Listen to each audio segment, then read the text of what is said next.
오늘 말씀의 주제는 믿음이란 이제 무엇인가 이제인데, 우리가 믿습니다라는 말을 참 많이 사용하는데요. 근데 믿는다는 게 뭔지를 좀 생각해 볼 필요가 있습니다. 믿음이 무엇인지 세 가지로 한번 정리해서 살펴보고자 하는데요. 첫째, 오늘 믿음은 맡기는 거예요. 자, 우리 신앙생활에 반복되는 좀 안 좋은 패턴이 하나 있는데요. 그게 뭐냐면 이 예배의 자리에 나올 때는 우리가 이렇게 고백하거든요. 주여, 내가 믿습니다. 뭐 살든지 죽든지, 내가 흥하든지 망하든지 내가 주님께 내 삶을 맡긴다는 이 고백을 합니다. 근데 예배당 문을 열고 나갈 때는 맡겼던 짐을 다시 한번 내 어깨에 짊어지고 나갈 때가 많더라는 거예요. 저도 마찬가지입니다. 제가 오늘 말씀 준비하면서도 이게 믿음이 너무 없구나. 다시 한번 이렇게 하나님 앞에 회개하면서 제 믿음을 점검하는 시간을 가졌는데, 우리가 이제 기도할 때는 이렇게 염려를 맡겨드리다가도 기도하고 난 후에는 염려를 다시 막 짊어지고 나갈 때가 많은 거예요. 솔직히 이럴 때가 많잖아요. 우리가 그 한 목사님의 이제 간증인데, 제가 이 목사님의 간증이 이렇게 참 잊혀지지가 않더라고요. 이 간증을 한번 나누길 원합니다. 어느 날 이 예배를 마친 후에 한 성도님이 목사님께 와서 기도 요청을 하는 거예요. 목사님, 저를 위해 기도해 주십시오. 집사님, 기도 제목이 무엇입니까? 이분이 이렇게 울면서 이렇게 말하더래요. 목사님, 저는 제 삶에 놓인 문제가 너무 무겁습니다. 매일 밤마다 근심 걱정이 저를 짓누릅니다. 하나님께서 제발 제 고민 염려를 그 반만이라도 없애주셨으면 좋겠습니다. 그 얘기를 듣고 목사님이 안타깝게 여기시면서 이렇게 말씀하시더라는 거예요. 집사님, 염려와 걱정의 반만이라도 사라졌으면 좋겠다고 말하는 것은 성경적인 게 아닙니다. 그렇게 간구하면 믿음의 기도가 역사하지 않을 겁니다. 지금 집사님께 필요한 것은 전적으로 맡기는 기도입니다. 이미 집사님이 답을 갖고 있으니까 얼마나 좋습니까? 아니, 그랬더니 이 집사님이 놀라서 이 목사님을 쳐다보면서 이렇게 말하더라는 거예요. 목사님, 무슨 신기한 비법이라도 있습니까? 답을 갖고 있다는데 그게 뭐냐고 이렇게 물어보는데, 이때 목사님이 오늘 우리가 읽었던 이 말씀 구절을 꺼내서 보여주시는 거예요. 베드로전서 5장 7절 다시 한번 보여주세요. 우리 다시 한번 크게 읽겠습니다. 시작. 너희 염려를 다 주께 맡기라. 이는 그가 너희를 돌보심이라. 이게 짧은데 굉장히 파워풀한 말씀이거든요. 주께 염려를 맡기래요. 근데 그 앞에 수식어가 있습니다. 다 맡기래요. 왜요? 왜 다 맡길 수 있는가? 왜냐하면 그가 너희를 돌보심이라. 여기서 돌보신다는 말은 주님께서 우리 인생을 세심하게 살피신다는 뜻이거든요. 매 순간마다 세심하게 돌보신다는 거예요. 그러니까 목사님이 다시 이렇게 말씀하시는 거예요. 집사님 보십시오. 하나님의 말씀은 염려, 근심, 걱정거리에 대해서 우리가 어떻게 처리해야 되는지 명확히 말씀하고 있습니다. 집사님의 염려를 주님께 다 맡겨드리십시오. 주님이 당신을 돌봐 주실 것입니다. 근데 이때 이 집사님이 목사님을 이렇게 빤히 바라보면서 볼멘 소리로 말하더라는 거예요. 목사님, 정말 매정하시네요. 목사님은 제가 뭘 걱정하는지 모르시잖아요. 저한테 어떤 문제가 있는지도 모르고 지금 너무 쉽게 말하는 건 아닙니까? 근데 이때 목사님이 하시는 말씀이, 집사님, 제가 그렇게 매정한 사람이 아닙니다. 저는 제 생각을 말한 게 아니라 단지 이 성경에 있는 대로 말한 것뿐입니다. 저는 집사님이 뭘 걱정하는지, 어떤 문제가 있는지 정확히 모릅니다. 하지만 하나님은 알고 계십니다. 하나님은 당신의 모든 걸 알고 계십니다. 그리고 하나님의 이 말씀은 집사님의 모든 염려와 신경 쓰고 있는 모든 것들을 다 맡겨버리라고 말하고 있습니다. 보통 여러분 같은 그냥 아멘하고 끝낼 거 아니에요. 근데 이분도 좀 지독한 부분이 있는 것 같아요. 다시 이렇게 맞받아치면서 이렇게 말하는 거예요. 목사님, 저는 할 수 없습니다. 저는 못합니다. 그러니까 목사님도, 아니요, 집사님 하실 수 있습니다. 왜냐하면 우리 하나님은 당신이 할 수 없는 것을 요구하는 분이 아니시기 때문입니다. 할 수 없는 것을 요구하는 분이 아니라는 거예요. 저는 집사님뿐만 아니라 누구든지 이 말씀을 읽고 적용하라고 권면할 겁니다. 누구든지 염려를 맡겨드릴 수 있습니다. 누구든지 염려하는 것을 다 맡겨드릴 수 있습니다. 하나님은 당신이 어떤 것에 대해서도 계속 걱정하거나 계속 근심하기를 바라지 않으십니다. 걱정하는 것은 이 세상에서 가장 쉬운 일입니다. 그러니 단호하게 걱정하기를 거부하십시오. 목사님이 다시 말씀을 꺼내서 이게 읽어주시는 거예요. 우리가 잘 아는 말씀, 빌립보서 4장 6절 7절 말씀 다시 한번 같이 읽겠습니다. 시작. 아무것도 염려하지 말고 다만 모든 일에 기도와 간구로 너희 구할 것을 감사함으로 하나님께 아뢰라. 그리하면 모든 지각에 뛰어난 하나님의 평강이 그리스도 예수 안에서 너희 마음과 생각을 지키시리라. 집사님, 날마다 집사님의 걱정과 염려를 주님께 직접 맡기기로 결단하십시오. 그렇지 않으면 당신이 어떤 기도를 부탁해도 소용없게 될 것입니다. 당신은 당신의 염려를 주님께 직접 맡겨드려야 됩니다. 목사님 굉장히 강하게 말씀하신 거예요. 근데 이랬더니 이분이 또 이렇게 맞받아치는 거예요. 목사님, 누구나 목사님처럼 믿음이 있는 게 아닙니다. 저 같은 사람이 할 수 있는 게 아닙니다. 그때 목사님이 다시 이렇게 말씀하시는 거예요. 집사님도 내 것과 이 똑같은 성경을 갖고 계십니다. 집사님이 어떤 문제를 안고 있든 그 문제를 저는 과장하고 싶지 않습니다. 왜냐하면 하나님 앞에서 우리가 당면한 문제의 크기는 중요하지 않기 때문입니다. 성경에서 믿음을 따라 하지 아니한 것은 불신앙이라고 증거하니까 오직 믿음으로만 반응하십시오. 염려와 걱정을 붙들어 살아온 죄를 회개하십시오. 그때 하나님이 역사하실 것입니다. 그 제가 지금 이 간증 들으면서 굉장히 도전 많이 받았어요. 우리는 보통 그냥 이렇게 기도받으러 오면 기도하고 그냥 보내줘요. 그냥 위로하고 보내줘요. 격려하고 보내줘요. 상처받지 않도록. 웬만하면 그냥 마음 불편하지 않도록 막 정성껏 기도하고 보내줘요. 근데 이 목사님은요, 그냥 안수하고 보내지 않았어요. 스스로 돌아보게 하는 거예요. 스스로 기도하는 시간을 갖게 하는 거예요. 짧은 시간이라도. 이제까지 나 안 된다고, 이제까지 나는 저 목회자랑 다르다고, 나는 저 사람이랑 다르다고, 나를 통해서는 역사가 일어나지 않는다고, 그 불신앙을 그 기도하러 온 자리에서 회개시킨 거예요.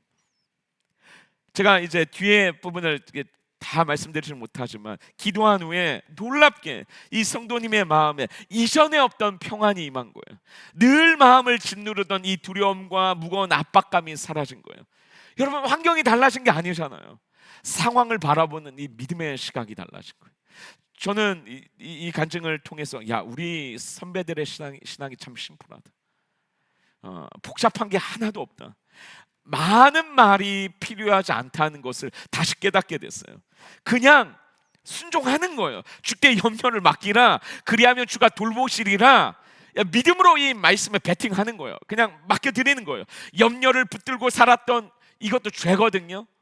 맡겨드리지 못하는 것도 이 불신앙이거든요. 이 죄를 회개하고 염려하기를 거부하는 거예요. 여러분, 시편 55편 68편 보면 이 말씀이 있습니다. 다시 한번 읽을게요. 같이 시작. 내 짐을 여호와께 맡기라. 그가 의인의 요동함을 허락하지 아니하리라. 날마다 우리 짐을 지시는 주 곧 우리의 구원이신 하나님을 찬송할지로다. 날마다 주님께서 우리의 짐을 져주시겠다고 약속하셨으니 이 약속을 믿고 그냥 믿음으로 맡겨드리라는 거예요. 여러분, 솔직히 어떤 설교가 더 필요하겠어요? 화려한 설교가 더 필요하세요? 저는 그렇게 생각하지 않습니다. 이미 오늘 이 자리에 참석한 여러분들은 수많은 약속의 말씀을 이미 알고 있습니다. 그러니까 안 믿는 게 문제예요. 우리는 여전히 내 생각이 앞서는 게 문제예요. 생각이 복잡한 게 문제예요. 더 많은 설교가 필요하잖아요. 이미 주어진 약속의 말씀 위에 내 인생을 맡겨드리는 게 필요한 거예요. 그게 믿음이에요. 오늘 설교 후에 기도하실 때 많이 이제 기도 시간을 많이 드릴 텐데, 단순한 믿음으로 여러분 이렇게 좀 기도하고 돌아가셨으면 좋겠어요. 주님, 나는 이 문제를 다시 가져가지 않을 겁니다. 마귀가 이 문제를 떠오르게 할 때마다, 마귀가 이 문제로 인해서 내 머리를 아프게 할 때마다 나는 계속해서 주님께 이 문제를 맡겨드릴 것입니다. 이 문제는 주님의 문제입니다. 이 염려는 주님의 것입니다. 날마다 나의 짐을 지시는 주님, 나의 하나님 여호와를 내가 찬양할 것입니다. 맡겨드리는 기도예요. 구약을 보면 이런 말씀이 있어요. 신명기 32장에 있는데, 하나님이 우리를 사랑하시는 모습이 이 같다는 거예요. 마치 독수리가 자기 둥지를 어지럽히고 자기 새끼 위를 맴돌다가 그 날개를 펴서 새끼들을 잡아 날개 끝에 얹는 것과 같다는 거예요. 자, 하나님이 우리를 이렇게 대하시는 방식이 마치 어미 독수리가 새끼를 훈련시킨 것과 같다는 거예요. 어미 독수리가 새끼를 위해서 보금자리 마련하잖아요. 근데 어느 날 보금자리 막 어지럽힌다는 거예요. 여러분, 왜 그럴까요? 어미 독수리의 목적 하나죠. 새끼가 이 보금자리를 벗어나서 있는 힘을 다해 날개치다는 거예요. 그러나 새끼 입장에서는 얼마나 두렵겠어요. 안전했던 보금자리 벗어나서 둥지에서 추락하는 것처럼 느껴지잖아요. 죽는 것처럼 느껴지잖아요. 그러나 성경이 뭐라고 말하는가? 어미 독수리가 날개를 펴서 그 아래로 내려가서 새끼를 다시 받아준다는 거예요. 하나님이 우리에게 시키시는 이 믿음의 훈련이 이와 같다는 거예요. 주님께서 우리 인생의 보금자리 어지럽게 할 때가 있거든요. 여러분, 인생에 예외가 없어요. 단 한 사람도 없어요. 저는 마찬가지입니다. 평안하던 삶이 흔들리고 예상치 않았던 문제가 닥쳐오고 정말 감당하기 어려운 이 위기를 통과하게 하실 때가 있어요. 그러니까 왜 그러실까? 여러분, 단순해요. 믿음을 확장시켜 보라는 거예요. 이게 겉으로 볼 때는 이게 저 사람 때문인 것 같아요. 사람의 저 사람 때문에 내가 힘든 것 같아. 이 환경 때문에 내가 힘든 것 같아. 근데 아니에요, 여러분. 안으로 들어가 보면 믿음의 지경을 넓혀보라는 거예요. 믿습니다 말만 하지 말고 이 결정적인 순간에 믿음의 날개짓을 펼쳐보라는 거예요. 여러분, 저는 지금 영적으로 혼탁한 시대를 우리가 통과하고 있는데, 이 시대에 하나님이 우리 각 사람에게 요구하는 믿음의 분량이 있다고 믿습니다. 그리고 하나님이 오늘 우리에게 더 깊은 믿음으로 나아가기를 원하신다고 저는 믿습니다. 그냥 하나님을 오늘 이 자리에 와서 지식적으로 아는 믿음 말고요, 그냥 말씀 듣고 고개 끄덕이는 믿음 말고요, 내 삶을 하나님께 온전히 맡길 수 있는 믿음으로 나아가기를 원하신다고요. 어떤 위기와 어려움이 찾아와도 그래도 나는 주님을 믿습니다. 내 인생을 주의 손에 온전히 맡겨드립니다. 어떤 환경에도 내가 상황에 압도당하는 것이 아니라 믿음으로 상황을 압도해내는 거룩한 믿음의 종이 되길 원합니다. 이 고백을 원하시는 줄 믿습니다. 믿음이란 무엇인가? 여러분, 단순해요. 믿음은 맡겨드리는 거예요. 믿음은 맡겨드리는 거예요. 이게 안 되니까, 우리가, 저도 그렇고 여러분도 이게 안 되니까 하나님이 다시 한번 오늘 이 말씀을 통해서 베드로전서 이 말씀을 우리에게 주시는 거예요. 두 번째, 믿음은 무엇인가? 믿음은 계산하지 않는 거예요. 근데 다른 말로 하면 복잡하게 생각하지 않는 거예요. 믿음은 이걸 내가 뭐 할 수 있는가 없는가, 뭐 이게 가능한가 불가능한가, 이게 합리적인가 비합리적인가를 따지는 게 아니에요. 믿음이라는 것은 주께서 그냥 말씀하신 대로 그냥 가는 거예요. 주님께서 감동 주시는 대로 그냥 해버리는 거예요. 믿음과 관련한 두 가지 이제 사건을 나누기 원하는데, 여러분 그림 한번 보여주세요. 저는 오늘 이 믿음에 대한 설교를 준비하면서 이 두 가지 사건 가운데 한 가지 사건이 생각났습니다. 마태복음 14장, 제자들이 풍랑을 이는 바다 가운데 배 타고 가는 장면. 사실 우리는 이 이야기를 너무 많이 들어서 그냥 쉽게 지나칠 때가 있어요. 감흥이 없어요, 별로. 근데 여러분, 이 성경 이야기를 아는 것과 그 말씀대로 살아가는 것은 전혀 다른 별개의 문제예요. 풍랑이 일어요. 예수님 물 위를 걸어서 제자들에게 오세요. 제자들이 유령인 줄 알고 전부 다 두려워 소리를 지릅니다. 이들이 놀라서 난리를 치니까 예수님이 걸어오시면서 안심하라고 말씀하세요. 이때 베드로가 이렇게 요청하잖아요. 정녕 주님이시거든 나로 하여금 물 위를 걸어서 오라고 말씀해 주십시오. 그때 주님이 오라고 명하세요. 여러분, 이제까지 물 위를 걸었던 사람은 없습니다. 인간의 이성과 상식으로 절대 일어날 수 없는 일이에요. 근데 주님의 말씀 한마디에 베드로가 보트 밖으로 발걸음을 내딛는 거예요. 근데 생각해 보세요. 풍랑이 칠 때, 폭풍이 몰아칠 때 보트 밖으로 나가는 것은 정신 나간 짓이에요. 만일 보트 밖으로 발을 내딛었다가 주님이 붙잡아주지 않으면 바로 죽는 겁니다. 죽는 거예요. 이런 상황이라면 여러분 불순종할 이유가 훨씬 더 많습니다. 주님이 오라 한다고 여러분 나가겠어요? 폭풍우가 치는데 안전지대 밖으로 나가겠냐고요. 근데 베드로가 이 말씀을 의지해서 보트 밖으로 뛰쳐나갑니다. 근데 이때 보세요. 물 위를 걷는 역사가 일어났어요. 인간의 상식을 뛰어넘는 기적 역사가 이때 펼쳐지는 거예요. 다시 한번 말씀드립니다. 베드로가 물 위를 걸었다는 것을 아는 것과 내가 실제로 배 밖으로 보트 밖으로 발을 내딛는 것은 완전히 다른 문제예요. 내가 하나님의 말씀을 의지해서 내 인생의 안전지대를 떠나본 적이 한 번도 없다면, 하나님이 감동을 주실 때 내가 인생의 안전지대 밖으로 나간 적이 한 번도 없다면, 여러분 이 말씀은 수천 번 들었어도 여러분 말씀 아니에요. 제가 한번 여쭤볼게요. 하나님의 역사는 누구에게 임하는 것입니까? 목회자에게 임하는가? 아닌 것 같아요. 왜냐하면 수십 년 목회를 해도 인간적인 생각 덕지덕지 붙이면서 계산하는 그 인생 가운데 아무런 역사 일어나지 않아요. 그냥 목회만 한 거예요. 40년 동안. 하나님의 역사가 누구에게 임하는가? 교회 오래 다닌 사람에게 임하는가? 아닌 것 같아요. 이것도 어떤 분들은 모태신앙인데 이런 하나님의 어떤 생명의 역사를 경험한 적이 없어요. 체험신앙이 없어요. 하나님의 역사는 목회자의 것도 아니고 교회 오래 다닌 사람들의 것도 아니에요. 하나님의 역사는 믿는 자의 것이. 오늘 교회 처음 나온 사람일지라도 계산하지 않고 주의 말씀을 믿고 의지하면 역사가 일어나는 줄 믿습니다. 다음 그림 한번 보여주시겠어요? 이것도 우리가 잘 아는 말씀이잖아요. 인산 이내로 사람들이 모여들었어요. 그래서 입구까지 들어갈 장소가 없어요. 근데 마침 네 사람이 중풍병자를 이렇게 메고 오는데 집 안으로 들어갈 수가 없어요. 사람들이 많아서. 여러분 세상 이치대로라면 사람들 비켜줄 때까지 기다리는 게 맞아요. 오늘 이 가운데 어떤 대부분의 사람들도, 저도 그럴 거예요. 우리는 고상하게 사람들 빠질 때까지 기다릴 거예요. 근데 오늘 이 네 명의 사람들 보면 안 하던 짓을 하던데요. 갑자기 지붕 위로 올라가던데요. 지붕을 뜯어내던데요. 지붕 위로 올라가서 중풍병자를 들것에 달아 내리던데요. 근데 어디서 이런 발상이 나왔을까? 계산하지 않는 믿음이에요. 보니까 생각이 많으면 이런 역사 일어나지 않아요. 계산하지 않는 믿음에서 이 창조적인 아이디어가 막 터져 나와. 믿음이 갱신되는 거예요. 계산하지 않는 이 믿음에서 치유의 역사가 일어나요. 계산하지 않는 믿음에서 부활 기적의 역사가 지금 일어나고 있어요. 여러분 보세요.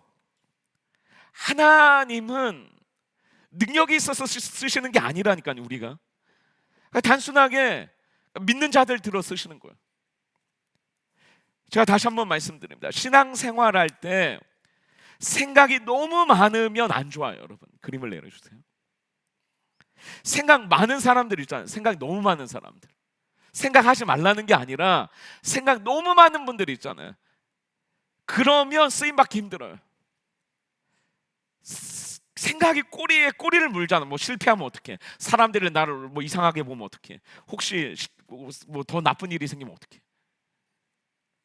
생각이 너무 많이 해서 생각의 함정에 빠져버려. 복잡해지는 거예요. 단순해야 돼요.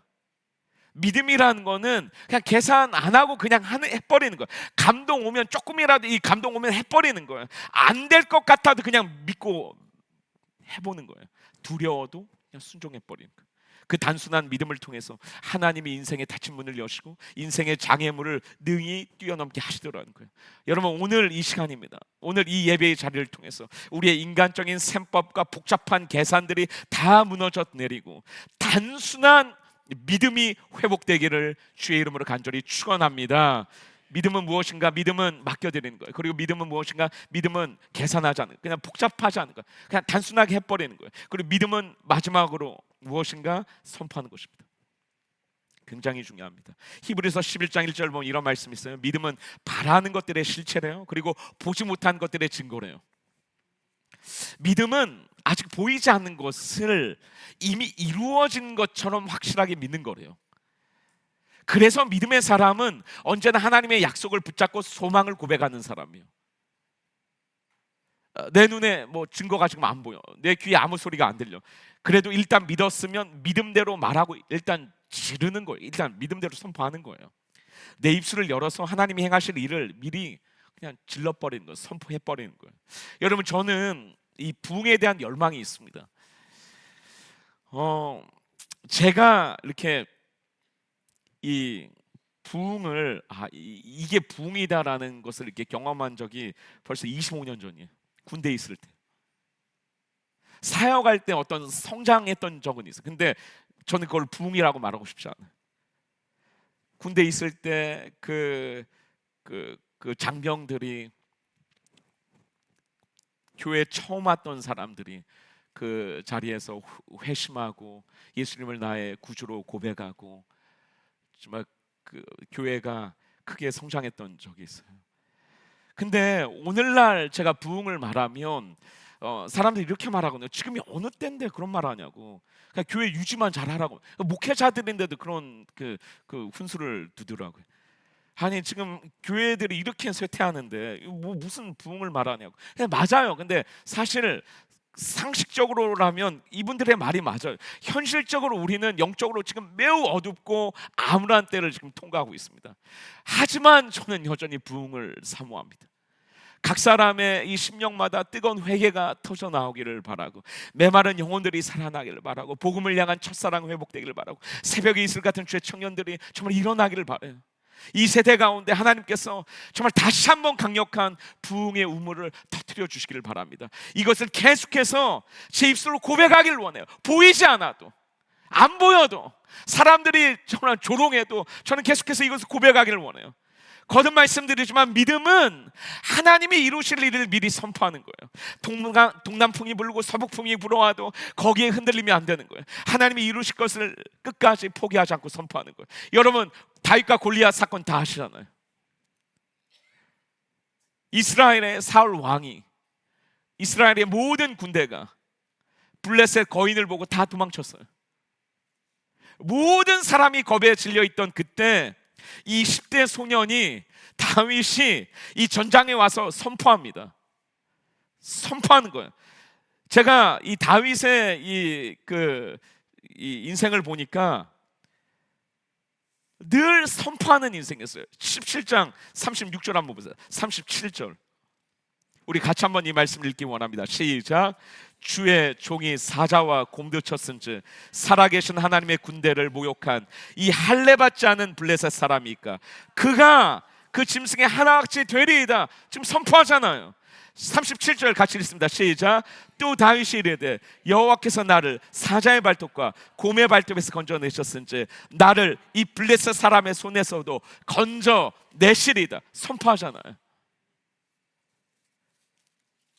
중요한 건 다윗이 이렇게 담대하게 선포하는데도 다윗의 말에 감동받는 사람이 없었다는 거. 오히려 그의 형 엘리압이 다윗을 꾸짖습니다. 조롱합니다. 네가 지금 하는 말이 얼마나 그 철딱선이 없는 말인지 아냐? 세상 물정 하나도 모르는 애가 주제넘게 나선다고 막 꾸짖어요. 사람들이 막 다 보는데 사람들을 보는 앞에서 면박에 막 무시하는 거예요. 직설적으로 말하면, 오늘날로 말하면 다윗이 사람들 앞에서 개망신당한 거예요. 여러분, 우리 같으면 그냥 상처받고 주저앉을 거예요. 괜히 나서서 욕먹는다고 그 다음부터 입 닫고 뒤로 물러섰을 거예요. 근데 다윗의 저력이 여기서 드러납니다. 이게 너무너무 저는 도전이 되더라고요. 다윗은 사람의 말에 믿음을 빼앗기지 않아요. 우리는 누가 조금만 말해도 막 믿음 빼앗길 때가 굉장히 많잖아요. 금방 낙심해버리고. 제가 그렇더라고요. 근데 다윗이 초질관, 아직 이루어지지 않는 승리를 향해서 입술로 승리를 선포하고 있어요. 이미 지금 사람들 앞에서 개망신 당했는데 위축되지 않아요. 다시 한번 막 끈질기게 승리를 입술로 선포합니다. 사람들 다 들리게. 솔직히 제가 만약 다윗이었으면 저는 그냥 속으로만 생각했을 거예요. 아, 하나님께서 나를 통해서 골리앗 이기게 하실 거야. 하나님 이기게 하실 거야. 속으로 나만 듣게, 나만 알게. 왜냐하면 여러분 그렇게 안 되면 어떡해요? 만약에 골리앗 못 이기면 어떡해? 난 이긴다고 선포했는데 안 되면 어떡해? 미리 말했다가 조롱당하면 어떡해요? 그러니까 도망갈 이 퇴로 하나쯤 그냥 만들어 놓는 거예요. 쪽팔리지 않게. 그래서 입술로는 말은 안 하는데 속으로만 생각하는 거예요. 하지만 다윗은 달랐다는 거예요. 다윗은 그 퇴로 만들어 놓지 않아요. 입술부터 열어서 주변 사람 다 듣도록 선포하는 거예요. 여러분 보세요. 사무엘상 17장 46, 47절 보세요. 그렇게 조롱당하고 무시하고도 뭐라고 선포해요? 한번 같이 읽겠습니다. 시작. 오늘 여호와께서 너를 내 손에 넘기시리라. 전쟁은 여호와께 속한 것인지 그가 너희를 우리 손에 넘기시리라. 현실이 여러분 보세요. 현실 바뀐 게 없다니까요. 골리앗이 이 거인이 아직 쓰러지지 않았어요. 여전히 건재해요. 그러나 다윗은 현실을 말한 게 아니라 아직 일어나지 않은 사건을 믿음으로 선포한 거예요. 여러분 아직 일어나지 않은 일들을 여러분의 입술로 담대하게 선포하시기를 축원합니다. 주님께서 일을 이루실 것입니다. 주님께서 나의 병을 고치실 것입니다. 낫게 하실 것입니다. 주님께서 새 역사를 이루실 것입니다. 주님께서 나의 가정을 회복시킬 것입니다. 주님께서 나의 가정을, 나의 자녀들을 붙드실 것입니다. 그들을 의의 길로 인도하실 것입니다. 주님께서 지금 이 어지러운 이 민족과 나라 위에 다시 한번 큰 은혜를 허락해 주실 것입니다. 부흥케 하실 것입니다. 다시 한번 살려내실 것입니다. 메마른 뼈들이 다시 한번 하나님의 군대로 일어나게 될 것입니다. 선포하는 것입니다.